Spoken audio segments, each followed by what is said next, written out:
Do you enjoy going to Moulin Rouge as much as we do? Better yet, do you like going to concerts and sporting events? SeatGeek helps people easily purchase tickets to these kind of events and unites people like you and us through live entertainment. And things just got easier for you. As proud partners of SeatGeek, you can use our exclusive promo code CANCAN10 and you'll get $10 off of any purchase that is $250 or over.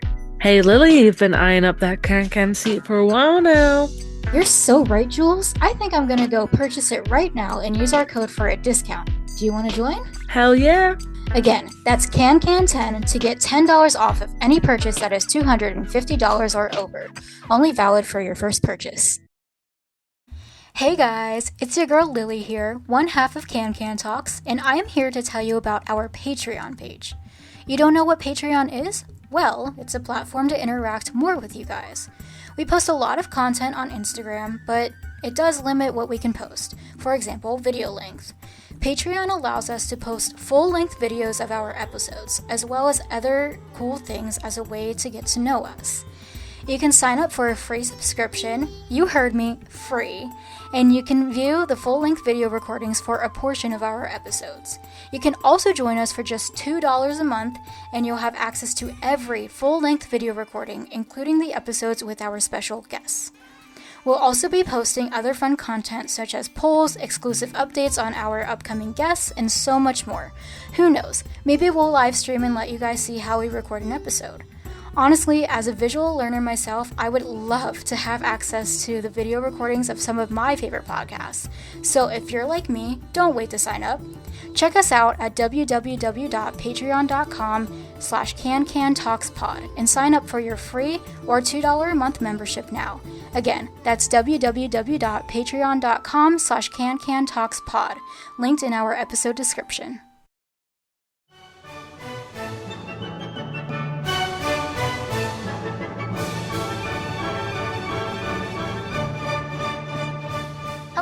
Hello. We are back after our 1 week break. Welcome back to CanCan Talks. It's your girl Lily and Jules. And we have a really fun episode. We got a special guest coming on. We love our special guests. But before we get into that, Jules with announcements. Whoop, whoop, whoop.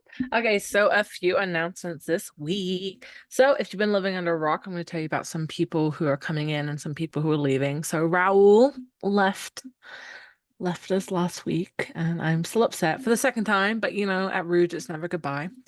Just to see you later. Also, we have EJ Hamilton is leaving. The 11th of July to the 14th of July are her last scheduled performance with Moulin Rouge on Broadway. We're very sad to see her go. She's been a guest on this podcast, but we cannot wait to see what she does next. She's been very quiet about what she's doing next, so hopefully she shall announce soon.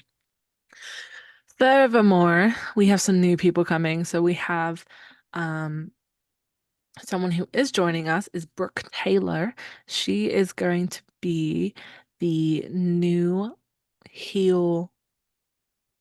Oh, here we go. Heel 2. No, hold on. This is embarrassing. Look at me, guys. I think it's heel 2. Yes, one of the Heels Ensemble, and she's also going to be a chart cover. She is taking over from Bria. I completely blanked. I don't remember what track that is. I apologize. As well, we have another person joining. So if you didn't know that Patrick is taking over the role as Bobby, so he's only going to be he's just the understudy to Toulouse and standby now for Toulouse and Patrick. So we have a new person joining, Frank Viveros. I'm really sorry if I butcher that last name, but he is joining as the ensemble member, as well as covering Zidler and Toulouse, just like Patrick was. So I believe he's going to be our new F10. But apart from that, we are less than 20 days away from the 5-year anniversary, Broadway and Bryant Park. We have got a spectacular month. Spectacular. Anyway, today's episode is a big one. We have a very special guest today, all the way from Moulin Rouge's first national tour. We have Jordan Vasquez. Please tell me I'm saying that right. Oh my God, that's so embarrassing. if I say it wrong. He is joining us just before they go back to performing. But yeah, Yeah, so a little bit of a background. Jordan did the tour for Chicago. He was a bailiff and on the jury in Chicago. And then regional, he did the full Monty. Head over heels. Love that show. We're gonna be geeking out over here on Lily's end. He did cabaret. He's also done some cruises. Oceania, Regent, NCL, and that's pretty much it for Jordan. He's a swing, so we're very excited to dive into that. Swings are amazing. and he understudied Santiago. Yes, yes. So, which we just did our Santiago deep dive, so go listen to that as well. Plug. We can ask him about Nini. Exactly. Oh, look at us. There you Gosh, thank goodness I had the go. brains of this operation. Just kidding. Anyway, let's get We're into let's it. do it. We're with Jordan from the tour.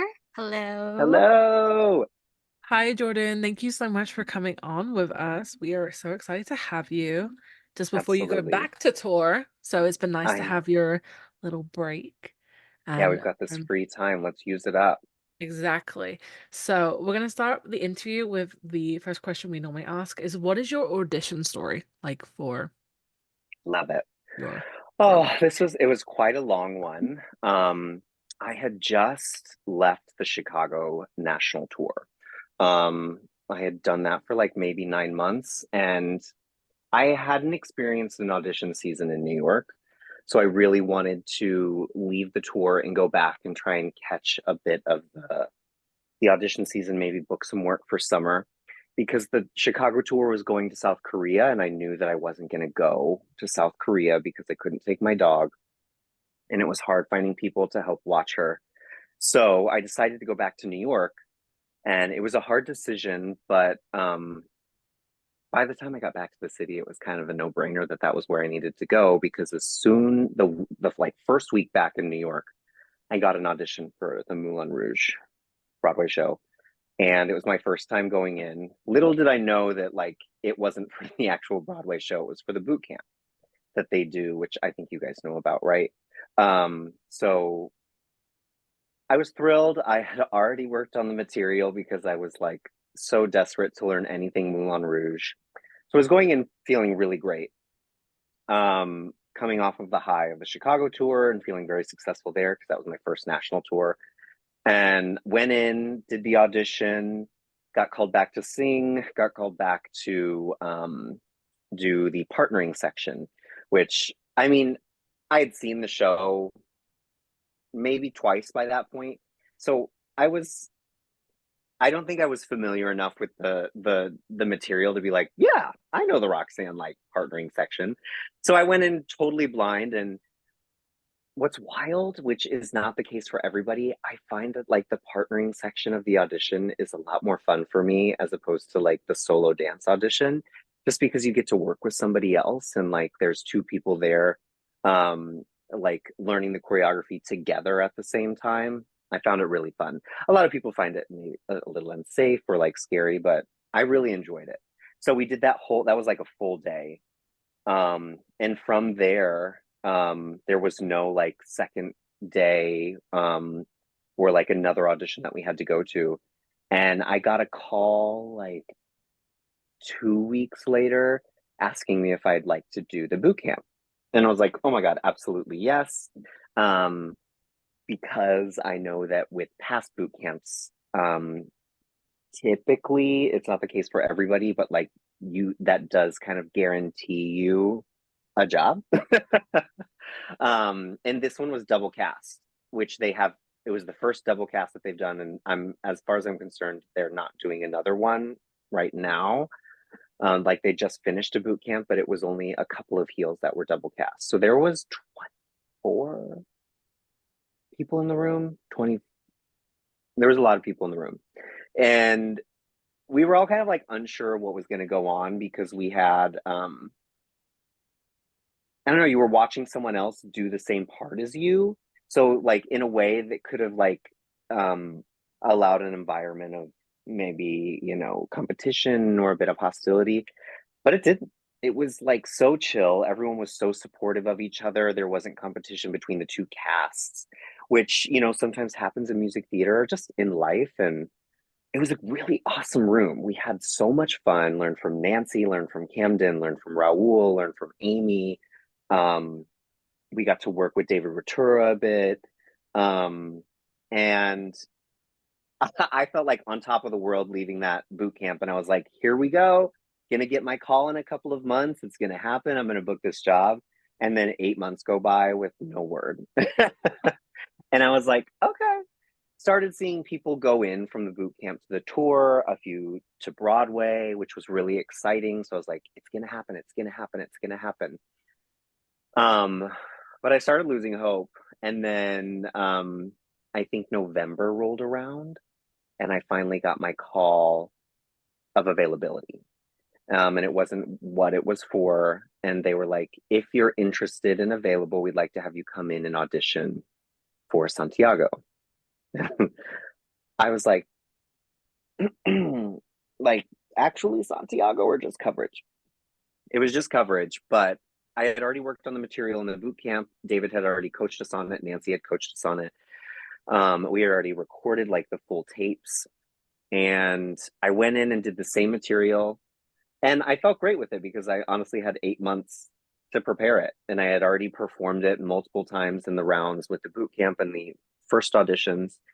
Um, and it was just me and one other person in the room.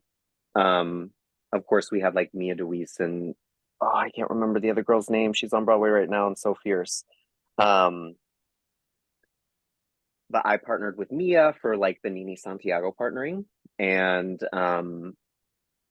then we went in and did all of the material. Um, and I felt great, but my counterpart was just as great. So I was like, I really don't know. And part of me was a little nervous of like what the outcome would be because I knew it was for a swing position by that point. And I knew it was for Pepe Munoz's track on the tour. And I was like, oh God, I've never swung. I have been told from like people who have swung multiple Broadway shows that this is the hardest show that they have ever had to swing. And I was like, I really want this, but I'm absolutely terrified. So do I really want this? And I want to say that that was like around like Thanksgiving, maybe. And then 3 weeks later, I got the call that I had booked the tour and I would be starting rehearsals January 5th. So I had like 2 weeks before everything was going to happen. And almost, okay, not quite, but like 9 months, 10 months in total from when I first auditioned to when I booked the show. So I know for some people it's been an even longer process, but I was like, wow. By the end there, I was like, am I gonna get this? Do they want me anymore? Do you remember me? But it worked out and I'm so thrilled. Yeah, we have had guests on here say like and it's because of COVID usually that like there Right. was a lot of like Some people's waiting journeys have been like over a years. year, Right. yeah, Yeah. because of COVID. Like people, like we had James from Australia, and he was like, "Yeah, I auditioned in like early 2020, and they didn't hear anything, and like they didn't start till middle to the end of 2021. So like it was a long Wow. process. And some people And happened really quick, and yeah. there was like no news for people like that during COVID, or were they like, we want you, you're gonna have the job. It's just not starting until like way later. Well, he auditioned and then they left because there was like fears that they were closing the Australian border. So no one heard anything. Mm, And then like they came back and they had to re-audition and all that. So that's scary because especially with COVID, I think no one really knew what was going to happen. Like no one knew the future of the theater at that time and if things were going to get no. scrapped and all that, like if this wasn't going to happen. So I think it's probably a really scary time for everybody. Are Um you Australian? no, I'm English. You're English. Okay. So close. I have like a weird accent. I'm like mixed with English and like my mom says I'm North Atlantic English and a little bit of American. Okay. it's a weird one. But yeah, no, it was a crazy time, but that's still a long time. Like, nine, Yeah. 10 months is, and I guess when you it's, put it into the perspective of people dealing with COVID, I'm like, I had it pretty easy. I mean, But we've there's, had guests that like, were on like what, a month or something? yeah, like a Yeah. month, and they're like, bam, booked, and I'm like, damn. Well, But yeah. like, Who was it? Jimena booked the boot camp, like, or booked the tour, like right after the really, boot camp. jeez, Pepe see, went into the boot camp knowing he had the job. Like, yeah, some people it's been quick. Jordan Wynn went into Broadway pretty soon. I love Jordan. we Ran love into her on Jordan. the street. He's We had great. just seen Water for Elephants, and our show got out and we were walking back to our hotel and we ran into Jordan on the street and I was like, ah, because we were in the boot camp together and we didn't connect. Not, I didn't make like really strong connections at the boot camp because we were all just kind of like focused on Yeah. the material. And but the first day Jordan and I sat next to each other and I was like, hey, how do you spell your name? A-N? Me too. Nice. And then everything after that, I was like, you got Broadway. That's so Yeah, exciting. Yeah, they're such, we love her. She's great. such a Every sweetheart. she is a superstar. I want to see her Um, Arabia. where I'm seeing her Arabia on the 21st. She posted that she was Arabia, and I like messaged. I was like, "Oh my God, I'm finally seeing you Arabia!" I'm so excited because I've yet to see it. So, I'll keep you tuned. But Please let me I know. I am know it's very, going to be very fierce. excited. Okay. Yeah. So the next question is obviously your swing. So what tracks do you cover and which one is your favorite? Okay. Like I said, this is my first experience swinging, so I came in blind and I was like, teach me everything you know, tell me like best ways to work. Everyone has been so helpful, but it was daunting because I came in knowing I was going to learn 10 tracks or at least hopefully learn 10 tracks, by the time that I was finished. And I started learning flat 7, which on the tour is Tommy's track. And that was the track that I learned in the boot camp. But I think it's the Broadway version that we learned in the boot camp. Um, and learning that one track, knowing that I had 9 other tracks that I had to learn in the back of my head, it like messed me up in the rehearsal process because I was just so afraid of what was to come. And in hindsight, now I'm like, it's not that serious. It's not that deep. Like, it's gonna be okay because it really has been. But I have now debuted 7 tracks of my 10, working on my 8. Um, Luckily, Santiago was my second track that I learned, but Santiago is like a different like part of my brain, right? Because that's a principal track. It's like a role that I would love one day to play full time. Like, come on, theater gods. So like I hate to call that a track because I in my brain I just see it differently than like the flat tracks. Um, so as of right now, knowing 8 tracks, I would say that my favorite flat track. Well, I don't have. I have 2. I love flat 1 because of the challenge. It's so freaking hard. It has great features for an ensemble character, and it. I just feel like a freaking killer dancer when I'm dancing that track. Um, and I learned it in like a very short amount of time, and that was the first time that I had to be like, okay, Jordan, you have to do this. You have to know it because you're going to go on. Just because coverage has been crazy. So I'd say flat 1 is like my favorite dancer track. And then my other favorite track is probably Pierre, flat 8 on the tour, because you still get to dance. There are some really fierce moments, but like you have a storyline, you're a character. There's no like special bow for Pierre at the end, but like he is a very important part of the Moulin Rouge story. And even though his story is a little different than it originally was, or maybe a little, cut down, I love playing Pierre. I've only had like a couple of times to play him so far.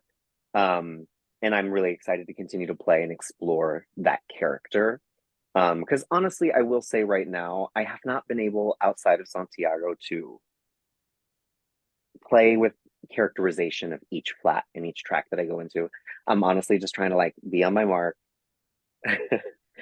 touch the right people, not drop anyone, and maybe, dance a little freer each time I go on because I just want to, the sign of a good swing is to not rock the boat, to not, mess with anybody else's show. So if you went unnoticed, you did your job right. So I'm excited to continue to play, but I would say dancer flat one, like more character flat, Pierre flat eight. Love him. We love We Pierre. love Pierre. We love Pierre. We love Pierre. He's just so like He's so He's a sassy king. Sassy king. sassy king. I love it. I love it. He's one of my favorite characters, and we've been really lucky to see the show quite a few times. I'm on number 21, and Oh Lily's my God. on 9. 10. Lily? Well, 10 will be on. 10. 10 will be. 10. Okay, she's coming up to 10. So I'm on 21 right That's now. incredible. And it's just like when you've seen it so many times, you're able to like look at like different things in the background because you know what's happening. So you Right. can focus on things in the background. And one of my favorite things is to watch Pierre during like certain moments just to see the way he acts. It's just it's so much Well, fun to me. and I love being able to see everybody's interpretations from Broadway to tour and all the different swings that go on for Pierre and you know how catty and sassy they make Pierre or how reserved they make Pierre and the relationship that Pierre has um uh with Ziedler but also with the Duke and how they view Satine. I mean, in the few times that I've been able to play Pierre, being able to play with Robert on stage and also um even our Satine, Gabby, just having tiny little moments with them, it's really cool because it's those connections that really drop me into the character and I feel like I'm a part of something. It's very exciting. I love it. We love it. So, obviously, like we know that you do a lot of tracks. So, what is your favorite song or and scene? So, it doesn't have to be like a scene with a song, but like what's your favorite song and what is your favorite scene in the show? It can be a song or a scene that you're not in as well. But whichever is Okay. your favorite. Ah, to be honest, the opener is just so exciting. I will never get tired of it. And to be honest, I'm having to learn how to pace myself in that number because the music just gets me so hyped that like I push myself even when I'm just cheering as a patron. And I'm like, relax, Jordan. You have 2.5 hours of lifting people. You don't need to go so hard. But it just brings something out of me that I, I, it'll never get old to me. It will never get old to me. So I think the opener, Welcome to the Moulin Rouge, is like is my all-time favorite in the show. So that song, and then we need a scene. Um, okay. Honestly, the first one that comes to mind, and just talking about Pierre, is that moment after Roxanne, where Pierre tattles. For the first time, he gets paid. I got to play it twice. Did I play it twice? No, I think I only did it once. Anyways, it's there's nothing said in that scene between the Duke and Pierre, and it's all through action and it's all through, your acting beats and what each Pierre brings to it. And I'm really excited to be able to play that role again, to be able to learn more about, my characterization and whatnot. So I think that scene is just like there's something going on underneath, and it feels not much happens, but a lot happens at the same time. That's such a great scene. Like I said, you've seen it so many times, but it's still like a nail biter. You're like, oh my God. You just Yeah. watch it and you're just like, oh. And you've, like you said, nothing is said, but like so much is said, but it's not, like you can see what's happening and it's just like, oh my God. You see the And way the also, Duke, yeah, I mean, Gabby is so open to wherever she is as Gabby in her world during that day, will determine what her Satine is like at night. And she's very consistent and a fantastic performer, but she does switch up her choices, which I think is so exciting. So even watching from the house, or from backstage when I'm not Pierre or not on, and seeing that connection between them two and how what it is within each night, it's similar, you know, but being able to play with an actor and treating it as real life, which we should, right? Is just to see where that actor is that night. Freaking love it. Mm-hmm. And the opening numbers, like one of my favorites too. Never gets old. Oh my God, it's Never. so exciting. It sets a tone and you're just like yeah. giddy, and it's Oh my God, and it They put introduces those like heels through it. yeah. Oh yeah. I saw something, I can't Really remember do. who said it. Someone said it, and they were like, I want to say it was on Broadway tour, and they were like, the first 20 minutes of Moulin Rouge feels like you're being shot out of a cannon. For like the Yes. dancers, for you guys, Yeah. like it feels like you're being shot at, because it's just like go go go. It's like, Go, go. welcome Moulin Rouge, true beauty, freedom, love, diamonds, shut up and raise, and then it's like nothing. But it's like those And first like 4 songs kind of thing are just like boom yes, boom boom boom. for Ziedler, the heels and the Lady M's, it's unreal. We as flats, we have it a bit easier because we're cheering them on, we're giving them the energy as much as we can. But there's an ability for us to pace ourselves for the show to come. Whereas the heels, they have to be ready. They have to be 100%. They've got these corsets, these skirts. Their legs are up in the air. The cakes. I couldn't. Yeah, they're upside down. Like, what is it? Heel one and heel three at the end of the can are on the floor, just like Yeah. legs up. I feel for them, but the energy that they are able to give for every performance, I'm like, go off, ladies, go off. It's wild. I'm So like, good. could I try it one day just to see what it would feel like? I know I wouldn't be able to get through it. Jordan Heel won. Even on the Sunday matinees at 1 in the afternoon, I'm like, this is what we do for a living. Wow. I love it, but it's also insane. Oh, sorry. It's my turn. Okay. So what is your favorite place that you've been on tour? Ooh, good question. Okay, so I want to answer like with my experience with like the Chicago tour as well, but I'm going to keep it with Moulin Rouge. So far, I think my favorite was when we had like 3 weeks in Florida, and that was when I just started. So we we left Boston. That was like our joining week, me, Karina, and Eric, or 3 weeks, and we went to Florida, right? Or did we go to North Carolina? Oh gosh, I can't remember. Anyways, Florida very soon after, and our first Florida city was Tampa, which I wasn't expecting to debut, but I got to debut in Tampa, which was the same stage that I left Chicago with, and performed my last performance with Chicago. So it was a really cool full circle moment for me because I said goodbye to my cast. I said goodbye to the coolest show that I had ever been a part of to date. And then I got to join my first equity tour, first big equity contract, and debut in the same city. I was like, this is so cool. So I hate to say Tampa, but memory wise, that was a great city for me. But coolest city since then, they've been interesting. They've died down since we've joined, but I really love Fort Lauderdale. And Milwaukee was really cute. I was super sick, but it was just starting to turn spring. There was water nearby. And I really enjoyed Milwaukee.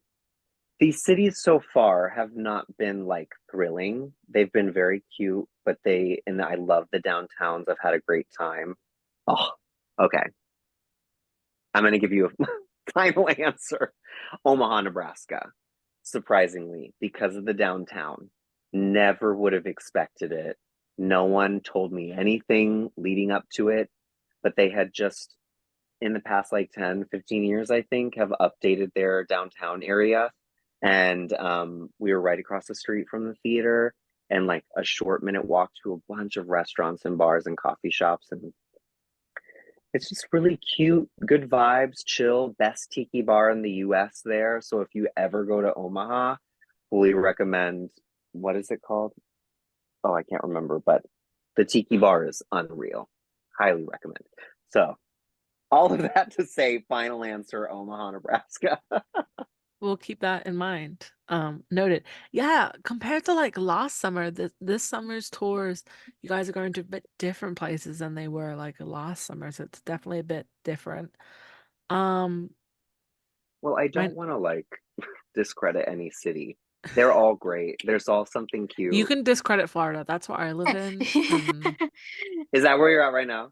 yeah, I'm here in I Florida. just love the weather. We got to be in Miami. We got to be in Uh, Fort Lauderdale. You know, like it was, Fort Lauderdale's nice. I will give you that. yeah. I live in North Florida, so it's like And you guys were Well, in Florida in like kind of February, you're in a good time. March-ish. So You're it in a good was, yeah. time. yeah, like I live in Cincinnati, Ohio, so it was like 20 degrees here. Oh, cool. There's like Jules is in 80 degrees weather. And I'm like, oh Yeah. gosh. Florida's not, it depends what part of Florida you're in. And I was actually gonna come see you Yeah. guys in Tampa, and then I got COVID.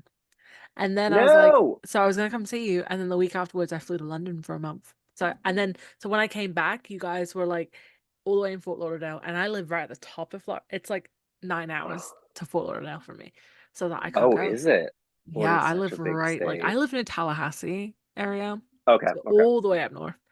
Yep. Um, yeah, so I was gonna come see you. I had it planned out, and then I got COVID, and I was so mad. And then I Okay, went to well, once London. this meeting's over, let's have a little chat because I have a question for you. Okay, I can't wait.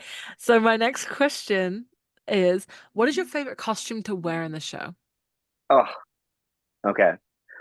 For me, I love the couturier costume first and foremost because we don't have to wear a hat. Whew. We wear so many hats in the show that I'm like, why do I do my hair? What's the point? Um, but because the couturier costume is pretty much the crazy rolling costume for some of the tracks, but it's the same bodysuit, the same jacket. You get to wear the fierce gloves and no hat. Love it. Because honestly, I the hats are gorgeous, absolutely beautiful. It's just dancing in those hats are such a challenge. Um, but I think the couturier is my favorite. The pant comes up super high, so everybody's legs look really long. Um, you get the cravat. Is that what it's called? The cravat, all the tussle, the sparkle, the jacket. Um, and it's kind of different from everything else, besides the bad row costumes. But I think a close second is my bad row. Whenever I'm on for flat 3 or flat 7, I get to wear my booty shorts. I love it. I I love that love it. the costumes, like, because Only Girl is such a great song for me as well, and I love it. I still don't know Mm. the dance. You What is know it? it? No, Well, I wish I did. well, All I know yeah. is like the We should I don't teach know you. that much. Took me a minute. Yeah, we'll go on like another Zoom and you can teach us. Okay, I love that. Yes. But yeah, no, oh yeah, Bad Row. Bad Row has great costumes. It really Yeah. does. And they're the most diverse of like Mm. any other number because everyone's kind of coming into a rehearsal space, so they're wearing their personal style of clothing, whereas like the Can Girls and the patrons, it's all, a formula. So the Bad Row costumes are really great. And I've only been able to wear them once, and those booty shorts, I hope they come back sometime soon.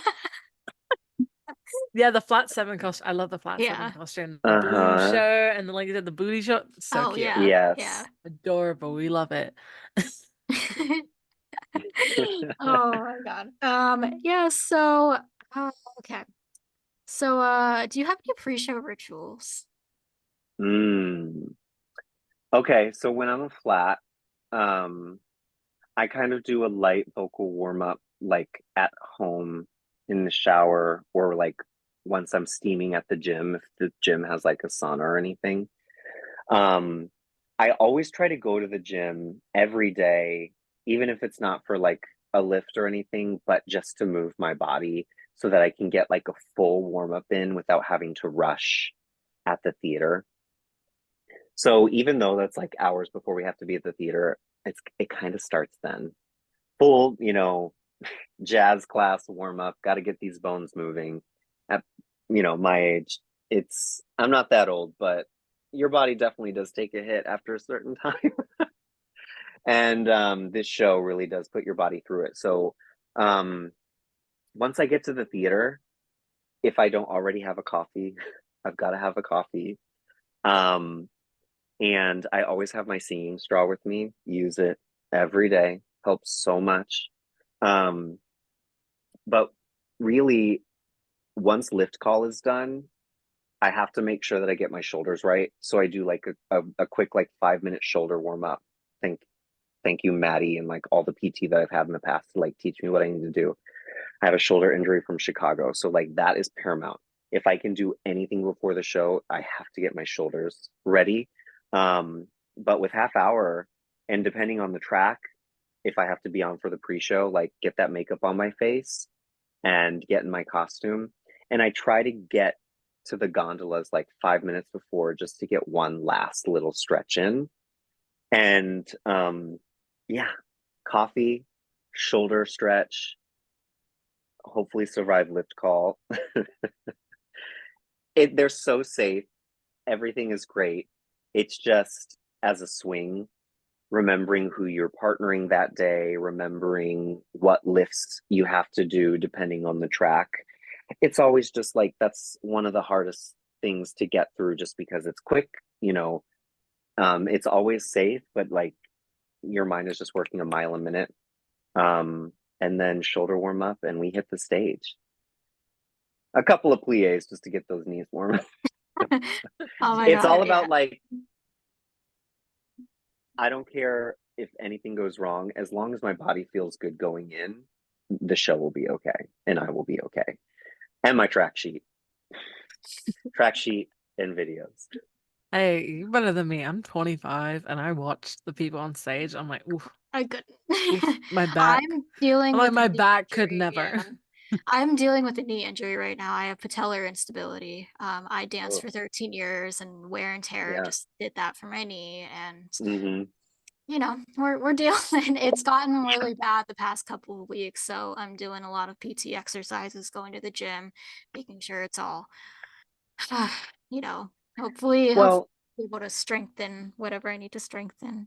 yeah, and I hope you're able to like get it right because, you know, sustainability of your, performance career. I don't know if you're performing anymore, hoping to continue, but like sometimes these injuries, we have to, if we don't have like long-term time to let them heal, you have to figure out how to warm your body up enough and strengthen the muscles around it and, figure out how to work with that injury in a show like this where we're like 8 shows a week and we don't have the ability to call out like every day, or like if we have to take a medical leave we have to take a medical leave, but like figuring out what your new routine is going to be like to help that body part get it ready so you don't injure it anymore. And I hate to say to like work through it and like just make it work, but sometimes we are in that position where like we have to be on stage, we can't call out this time, like um or whether I don't know.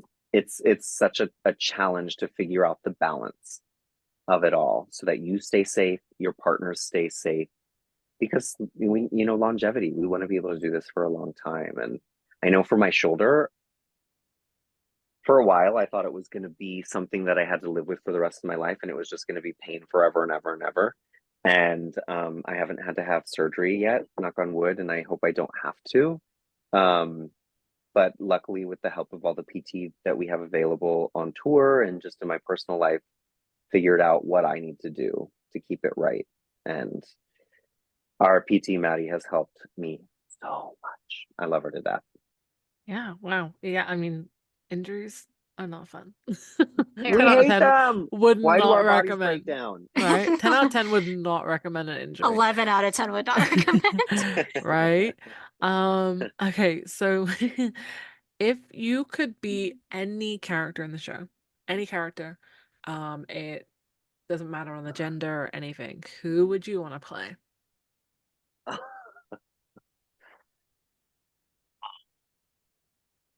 Let's. Okay, it's tough because there's a role that I know and I think I could possibly play down the road, but there's also a role that I know that I will never be able to play.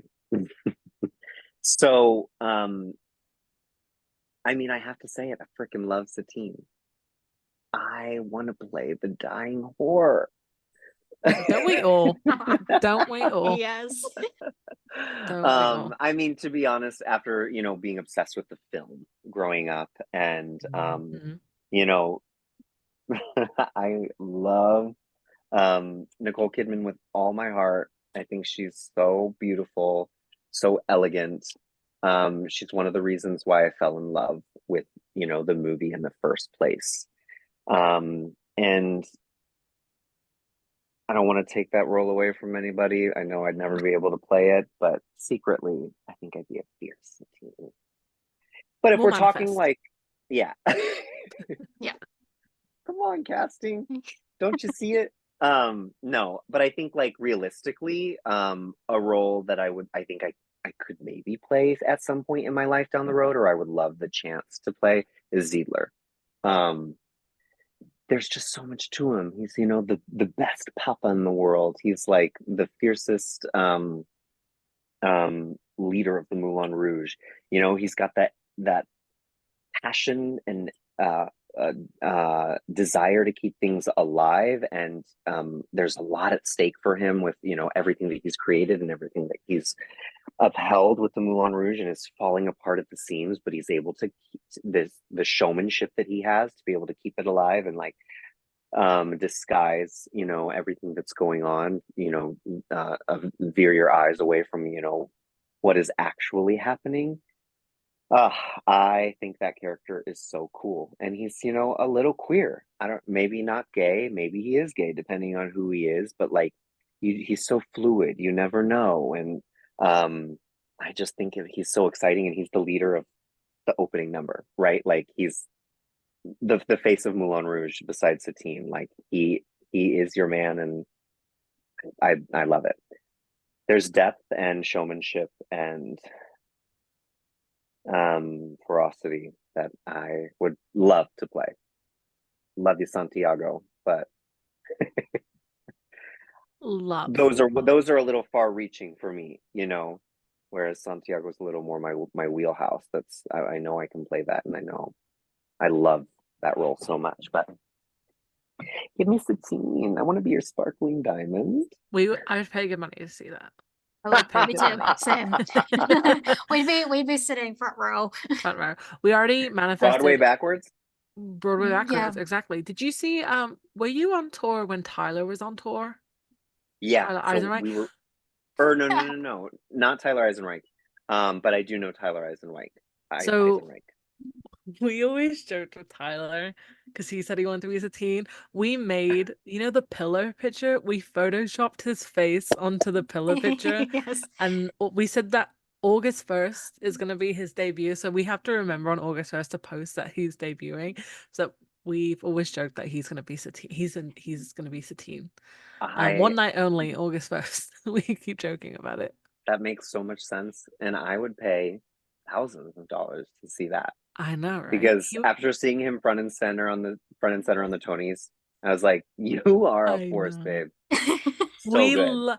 We We- miss him so much. We're really sad that Tommy's closing, but we did message him and we were like, hey, if you ever want to Love you, come babe. back, As we'll have Satine. you back. Please.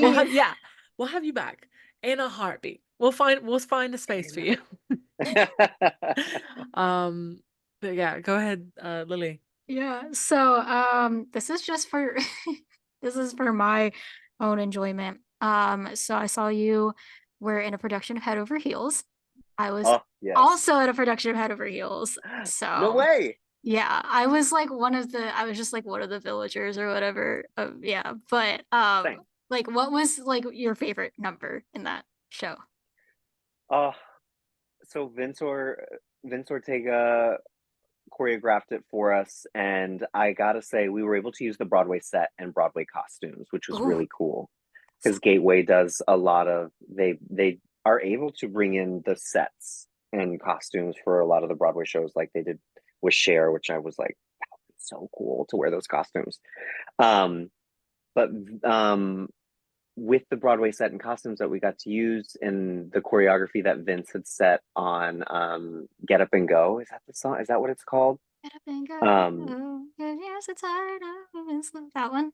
yes. Is Yeah. that what it's called? Yeah, that's what Get it's Up called. and Go. It's just high energy, super fun. Like we're on the move. Everybody's like leaving the castle. Hmm. The whole company is involved.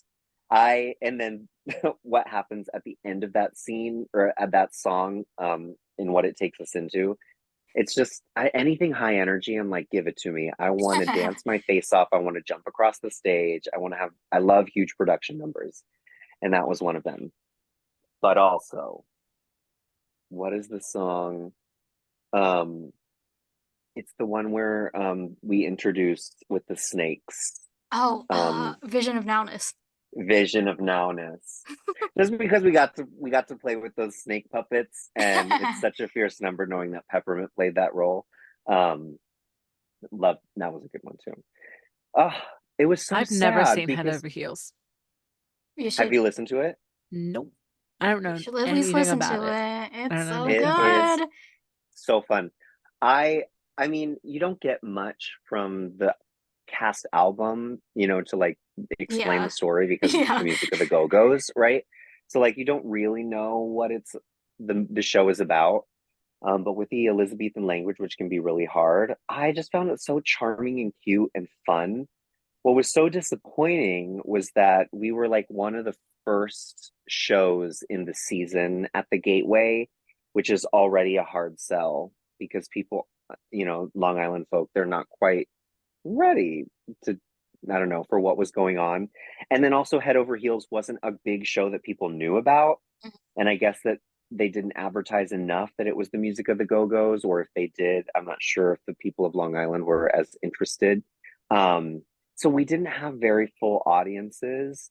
Um, we had people there and they were excited, the ones that did come, but it felt like it was so sad to not be able to like perform it for more people who understood it, respected it, because it's just a good time. It's It really funny, is. Yeah. really cute story. You have a trans non-binary storyline. And it was we at the time when that was on Broadway, we didn't have many stories like that. Um, so I hope more people do it and more people see it because it's just fun. It was so much fun. I did it in my college and it was so fun. I actually played the lion. No That way, me music. too. No way. Yes. Yes. And so actually very funny, if we're talking Rouge, Dylan Paul, who is one of the swings in the Broadway production, he played Musidorus in the world premiere of the show. So I was like, How cool. In the family. but that's so funny, you were the lion. Go. I'm dead. That is so cool. That change, it was wild because I had this headpiece on and Vince was like, "So this is where we want to utilize your tumbling." And I was like, "Okay, great." Super excited. So in rehearsal, I didn't know that I was going to have a headpiece on. So I was like turning and flipping and trying a bunch of different things out. And then by the time we got on stage, I realized, "Oh, I can't see in this mask. I don't know where the Right. floor is." Right. And I really wanted to tumble at the time because it was my first show back from COVID. So I was like, I want to bust out all the tricks. I want to show people what I can do. I had to dial it back a little bit Yeah. because I was fully blind under that mask, but Oh yeah. it was fun. It was the same with me. I had a mask and I could only see out of the mouth. One of those. And I'm not a tumbler or anything. I have a very big ballet background, and so the choreographer knew Beautiful. that. Had taught me actually at Cincinnati Ballet, so she knew that I was trained in ballet, and so I was a scary ballerina lion. But opening Hey.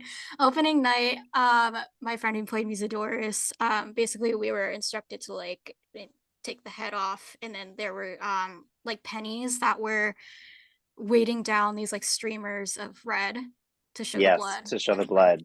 decapitated. And my I feel something not right during opening when the my mask came off, and my friend shakes the head and my glasses drop. And everybody is so in character. I'm like, oh my god, please don't step on my glasses, please don't step on my Brooke, don't break glasses. them. And so when one of the other ensemble members like is supposed to drag me off, I'm like, so she just picks them up and like drags me off, and I'm like, They were safe. they were safe. Oh, thank Nothing was goodness. broken in the process. What a Oh, time. good. But Oh, I love that show. I loved Heaven is a Place on Earth. Ah, so did you guys do a scrim as well? We did do the scrim, yeah. Okay, genius. So So hilarious. good. It's just, it's so cheesy and corny, especially depending on like who does it. Like it's just absolutely ridiculous, but it works in the best way.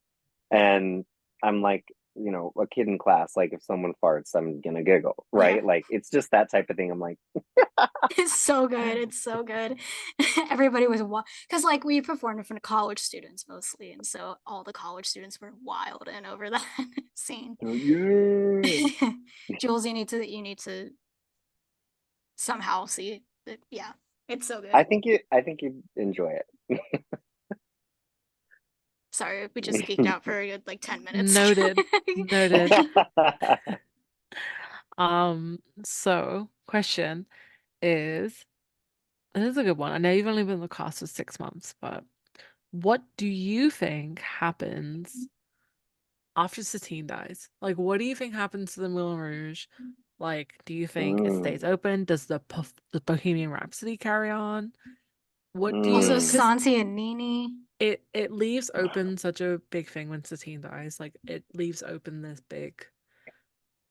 We've had theories like Christian doesn't come back, it's too painful. Does the Duke pull out? The Duke is done. Like, what do you think from someone who covers a lot of ensemble tracks and Mm. Santiago? What do you think happens to the Moulin Rouge like after Satine goes to the big guy Okay, in the sky? I'm gonna preface this with I haven't honestly allowed myself to give it much thought, because of all the work that I've been doing just to learn the show. Um, but I hope that maybe we'll be able to circle back to this like at a later date if we can have like another Zoom call down the road or whatever, and I can like have some time to think about this. But in this moment, in the research that I did about with like on the Moulin Rouge, I know that like for a time it closed down. I want to say that there was a huge fire, right? And people weren't sure if it was going to come back, and then they were able to rebuild it into what it is today. Um, so I kind of feel like, in a way, um, I think Ziedler has been busting his ass to keep this place open. I think it is a time for the Moulin Rouge and everybody just kind of, I feel like everybody's just been trying to force everything to happen to keep it alive at any means necessary. And I feel like it's an opportunity for everybody to step back and be like, we have to stop. We have to take a break. We have to step away. Um, Christian, and unfortunately, Christian and Satine are, so selfish with their love that it does bring a lot down. And not to say that like what they do and what they have and what they create is like not right. I think it's so beautiful, and love should live with abandon, especially when you're in love. But I think it's a time for everybody to stop and step back. I think I want to say that the Duke is just an absolute dick at all times and is like, huh, didn't work out, didn't really invest all that much into it. And I've got like all this money to spare. So I think he steps away and he's kind of like, huh, didn't work out, whatever. Didn't get what I wanted, whatever.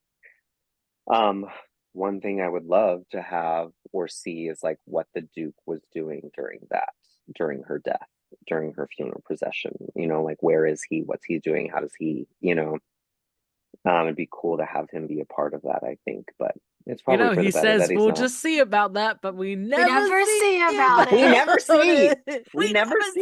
see. It's Yeah. not fair. I really think it's a time for everybody, like the Phoenix, where like it's that time where like the ashes settle and things just kind of sit there for a minute. I think that world stops and it needs to for a bit.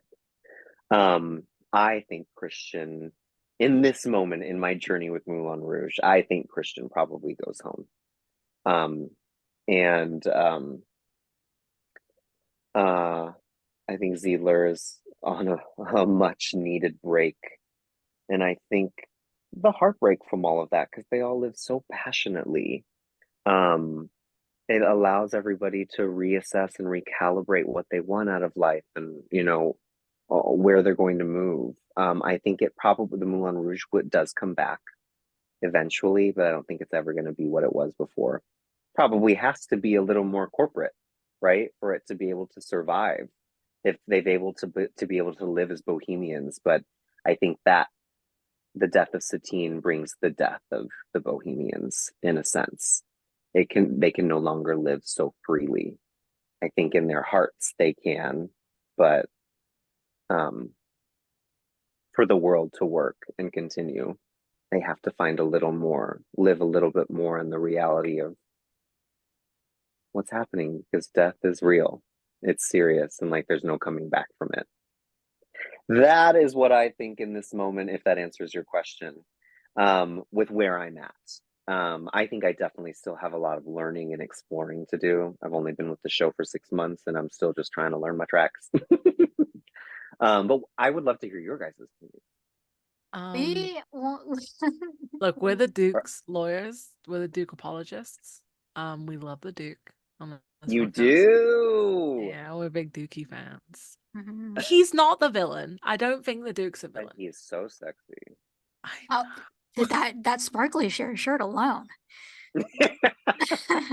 does it for me. I just We know, Jordan. Ooh. Turns around in the Wait for someone to entrance. say it. Well, and to be honest, when I first saw the musical, I thought it was going to be like almost a remake of the movie, and I was a little mad at the time when I first saw it because I was like, this isn't exactly like the film. Um, but then after, letting it sit with me for a minute, I was like, why would I choose the Duke? I think I'm going to choose the Duke. Like Christian's great, but Yeah. she gets the money, Like, she gets the house, she gets maids. Like he could probably take her to the hospital and get her enough medicine to get her fixed. I don't know if that would I have don't know been if he possible actually back did then, that. but like, I mean, yeah, I want that life. yeah, And he's hot. I know. Right. Exactly. He's still young. Exactly. You know what? You gotta think of these things, Satine. He's got really good outfits too. Good Yeah. Wardrobe. and he has money. And he has money. I personally, we kind of think like that. I don't know. It's hard because like we think it goes on, but it's like I think Christian. I don't think Christian comes back because like it's probably It's really too painful for painful. him. Yeah. Yeah. I think it's too I much. think we a few other people have said like we've had some Dukes on here and they've said like the Duke's probably just like trying to get it out of his life. Some James. James said that he throws like a hissy fit and has like a dance number in his apartment.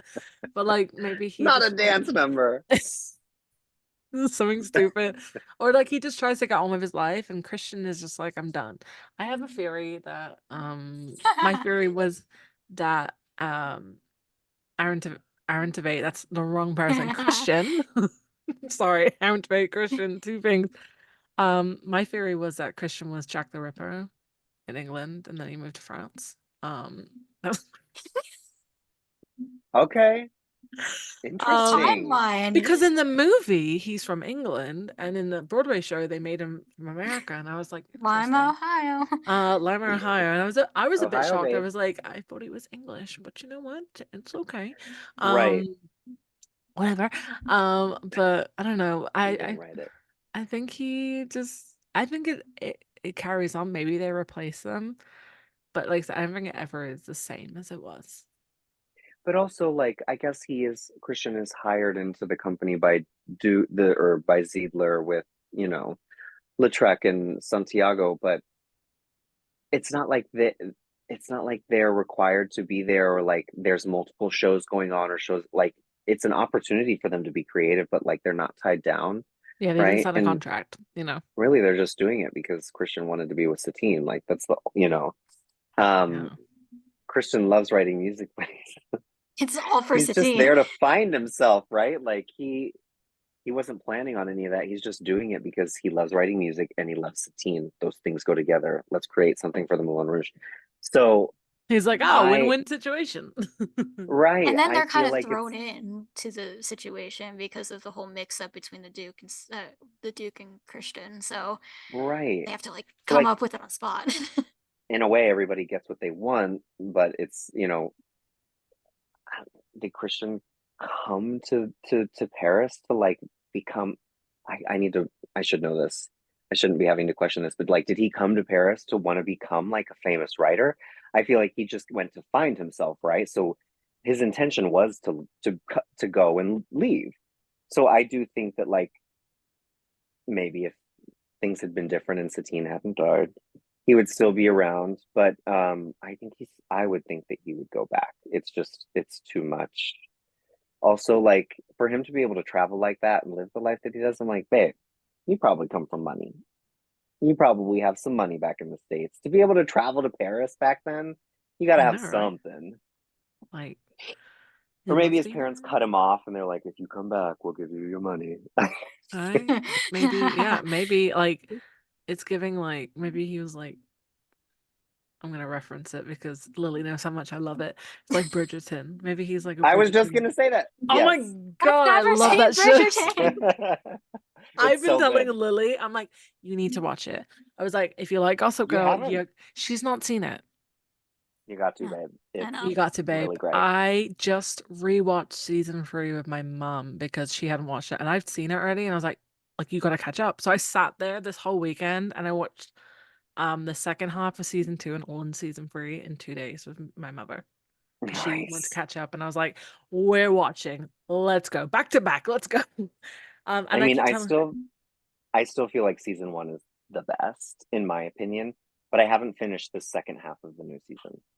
oh my God, season 3 is really good. Yeah. So good, so good, especially the Okay. ending. But season 1 was so good, and I'm reading the books right now. But I keep telling Lily, I'm like, I need you to catch up because I need someone to talk to about it. Like, we I've been need, watching Love Island, so I need you to up your game. Bridgerton is better than Love Island, babes. Okay, I need you to up your I game. I would love my trashy reality television. Okay. absolutely fantastic. And I hear Love Island is, yeah, it's worth a watch. It's a I good. think I've only It's watched good. I'm the not first big on season though. reality TV. I'm not a lover of it. Um, Survivor? mm, I've never liked this. Oh, I've never. oh. I'm sorry. I'm sorry. I'll watch it It's if you're okay. on it. If you go on it, I'll watch it. I would love to do Survivor. I think I would be a horrible contestant if I made it all the way through because I just get so hangry and And they don't that's the even best drama though. So they don't even provide them like rice anymore. Now they because it's such a short amount of time, they can only eat what's on land. So like coconuts and like maybe the fruit that they find. So Oh, boy, maybe the fruit that they I would, find. I would not do well. I also, if I I'm would be sleep horrible. deprived, I'm moody. I'm like, yeah, I can't do it. I have no sleep. Same. Um. Anyway, Fan question. yes. Oh, well. Do you want to go first, Lily? I also have another question. Go ahead. Go ahead. Sure. Oh So somebody asked, do you have a primary track? And if so, what would that be? no, I wish. Um, well, no, I don't wish. This show is so hard. There, when I first started, I think I was so I really wanted to be on stage every night and I was like really sad to not be able to have that opportunity. But because of the level of strength and effort that this show takes and requires, I think it's better for me to be a swing right now because the stamina required. So I do not have a primary track. we actually split, everything is shared evenly pretty much between everybody, because for full-time swings, it's me, Kenny, and Omar. And Eric has been a full-time swing since I joined, even though he is a vacation swing. So as of right now, Eric will be with us for the 2 weeks in Madison, and then will no longer be with us. He has dates, but like no longer full time, which is going to be so heartbreaking. It's been really nice. I love Eric so much, and we joined together, but because of that, there are so many swings available that like it's just whoever's next to go on stage, you know? And overall, in the entire company, in terms of coverage, there are no like first covers, second covers. It's just they alternate very well. I know primarily on stage company members do not get first choice to be put on, because it's easier to take someone off stage and put them in a role than it is to move someone from, like, say, Tommy as flat seven into Santiago, just to move all of those costumes. If there's a swing off stage that covers Santiago, they'll put that swing on first. But all that to say, like, they do keep it pretty even and try to make sure that everyone gets the same amount of time with each track. So I like I that. would love to have like something where I'm like, I'm always going to go on for this track, you know, just to know. But people call out, people go on vacations enough that we're on a lot, which is Well, great. like we said, we're manifesting for you. Oh, what's the hardest part about traveling? Like going state to state? And again, I know you've only been doing it for 6 months, but like, All of it. Okay, it's way easier than a non-union tour.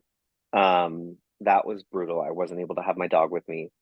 Um, Here's the thing, travel days really aren't that hard um on tour. It's just the fact that like you can never get settled anywhere, so you always in the back of your mind have like, this has to move in like 2 weeks or a week or whatever. So for me, the hardest part of travel day honestly is like Lily, my dog, my little, if she were up here I'd show you. She I'm so blessed to be able to have her on the road. I wouldn't have it any other way. But it's just an extra expense. It's almost an extra plane ticket for me. She's kind of heavy. Luckily, she can travel under a seat in front of me. But she practically gets like one half of a suitcase for all of her stuff, because I have a collapsible crate for her to sleep in at night.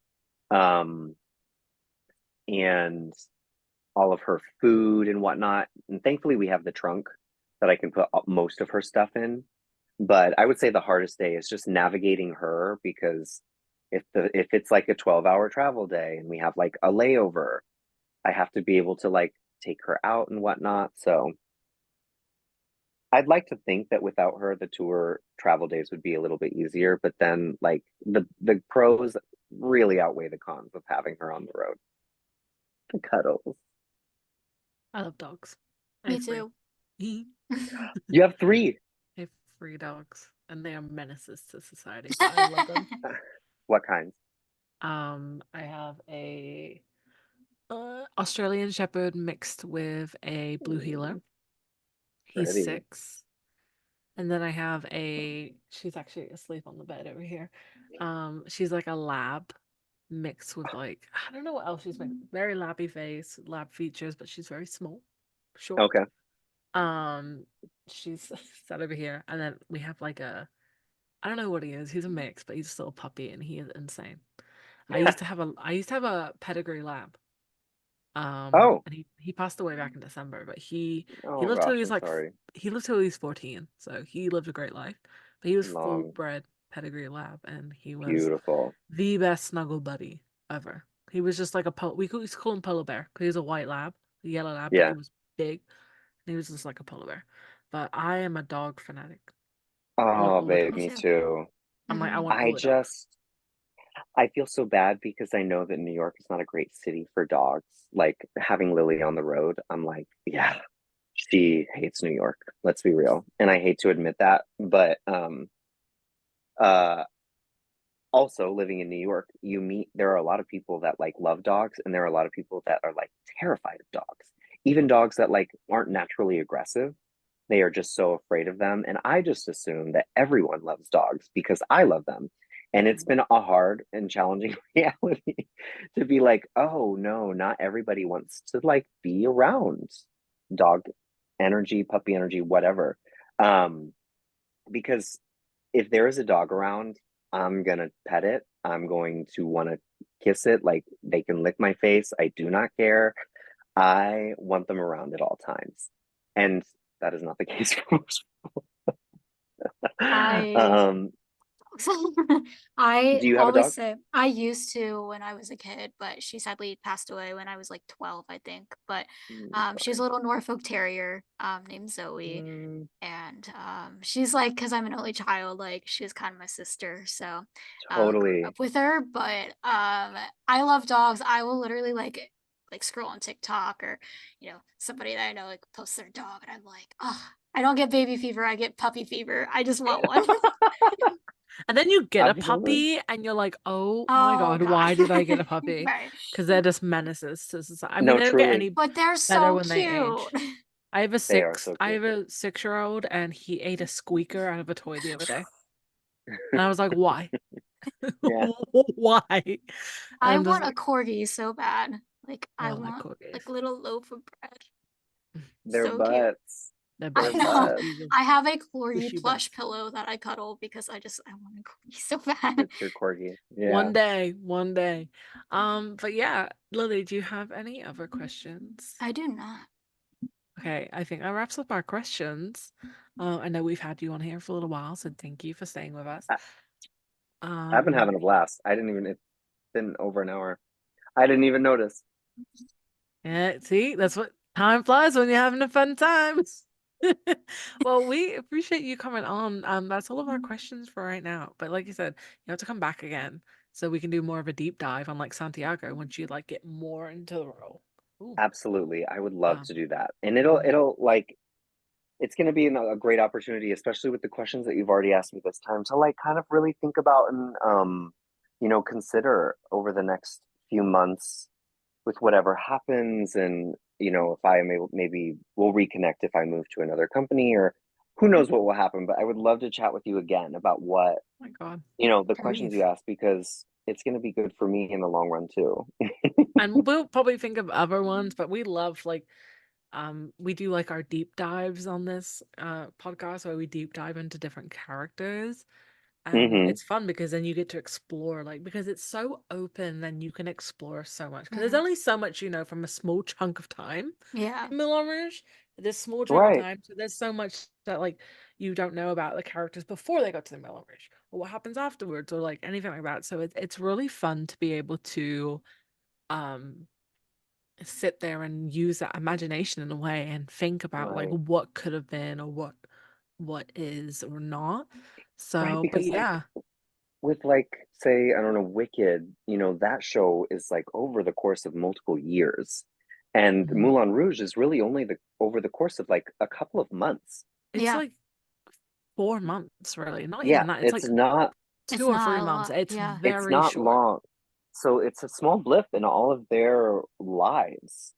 Um, so to be able, like, there's so much room for interpretation of before and Mm. after, which is so exciting as actors to be able to play with, because you can really create your own thing. So as a Santiago, I think now is my time. As I'm coming to the end of like learning all of my tracks, I'll be able to like create storylines for my patrons and create storylines for or like just figure out my Santiago.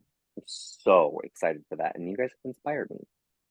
We're excited. We love to hear like people's storylines of that stuff. So we can't wait to hear it. We will be quizzing. No, I'm kidding. We'll be quizzing you. What is this? No. What is this? And then you'll teach us the only girl. Yeah. Oh yeah, I will Choreography. teach you. We Yeah. learned it. Poor Eric and I, Keats was like, "You guys okay?" We just learned it at the end of one of our days in rehearsal, and it's such a short little dance break, but the challenge. So I much can't speak for arms. Eric. the challenge that I had with it at the end of like an 8-hour rehearsal day and figuring out the arms versus the knees switch, I was like, you know what? I don't think I know how to dance. It was just our brains were fried.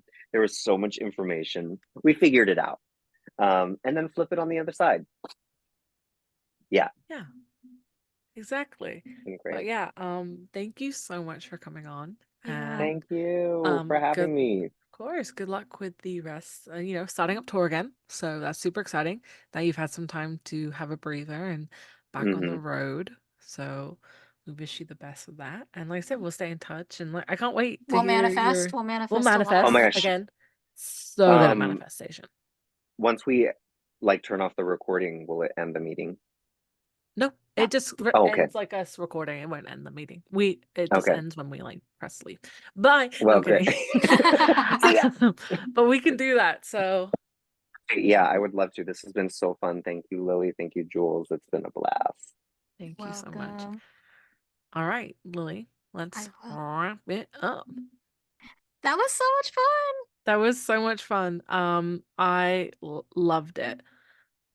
So great. He was awesome. And I can't wait to revisit with him to Yeah. talk more about that. So that will be coming in the next few months. Mhm. Amazing. We love a good interview. And that was really fun. But yeah. Anyway, that's it for this week. Whoop, whoop. We July shall is a see busy y'all. week, or busy week, a busy month for Jules and I. Very busy, very Yeah. busy. Speaking of busy, it is late Yeah. and I gotta go back to work tomorrow. So ugh. Same. Anyway, peace out, Girl Scout. We'll see you again soon. Bye, guys. Bye.